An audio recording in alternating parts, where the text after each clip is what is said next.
Okay, last two problems. So we are going to keep that same process up. Let me slide this out of the way a little bit. So we're going to undo addition, subtraction first, and then we will undo any multiplication and division that's left. So that's why we don't have to be scared of this fraction. We know what to do with these from yesterday's lesson. To get rid of a fraction, remember we're going to multiply by the reciprocal. So when I get to that last step where I need to undo multiplication and division, I can handle that easily. So let's start by undoing the addition or subtraction. Here's my x. I'm adding 22 to my x term. So I'm going to do the opposite of that, which is subtract 22. Whatever I do to one side, I have to do to the other. 22 minus 22 is 0. These cancel, so all I have left on this side is 3/5 x. On the right side, 28 minus 22 gives me 6. And now I'm ready to undo this multiplication. 3/5 times x. I'm going to undo that multiplication of this fraction by multiplying by the reciprocal. So the reciprocal of 3/5 is 5/3. If I multiply by 5/3 on one side, I have to do that on the other. And that works out nicely because my 5's cancel and my 3's cancel. So all I'm left with is an x. And on the right side, I have 6 times 5, which is 30, divided by 3, which is 10. Let's check it to make sure we worked correctly.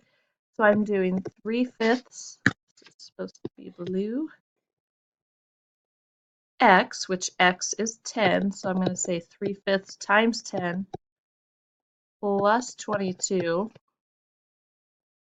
equals 28. So I am now following the order of operations, so I'm going to multiply first. 3 times 10 is 30, divided by 5 is 6. And 6 plus 22 is 28. It checks out because 28 equals 28. And for our last problem, number 16, let me slide the green box out of the way. So we have negative 1/3 x plus 1 equals negative 7.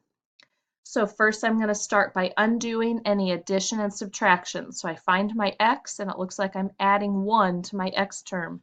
So to undo that, I will, my pen working, and I will subtract 1. Whatever I do to one side, I have to do to the other. 1 minus 1 is 0, so all I'm left with over here is the negative 1/3 x. On the right side, I have negative 7 minus 1. So I start at 0 and I go left 7, and then I go left 1 more. I'm getting further from 0, so that takes me to negative 8. For my last step to get x by itself, I need to get rid of this fraction. And we know to get rid of a fraction, we're going to multiply by the reciprocal. If the fraction happens to be negative, we're going to multiply by a negative version of the reciprocal. So the reciprocal of negative 1/3 is negative 3/1. Whatever I do to one side, I have to do to the other. This works out nicely because my 3's cancel, my 1's cancel, and x is all that's left. On the right side, I have a negative times a negative, which makes a positive. And 24 times 3 is, or I'm sorry, 8 times 3 is 24. So we get x equals 24. Let's check it to be sure. If I substitute 24 here for x, then I'll have negative 1/3 times 24 plus 1 equals negative 7. I'm following the order of operations, so I have to do this multiplication first. So negative 1 times 24 is negative 24. Negative 24 divided by 3 is negative 8.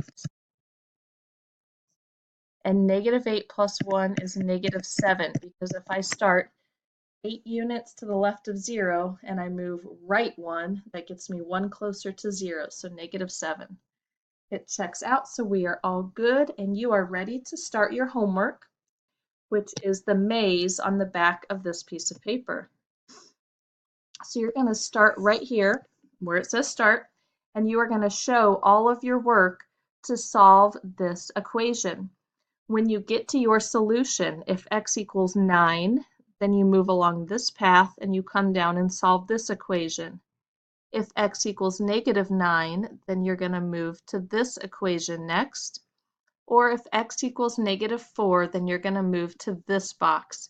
You only need to solve the boxes that you come to as you follow the maze. So if your solution does not match any of these options, then double check your work and do it over again. Good luck.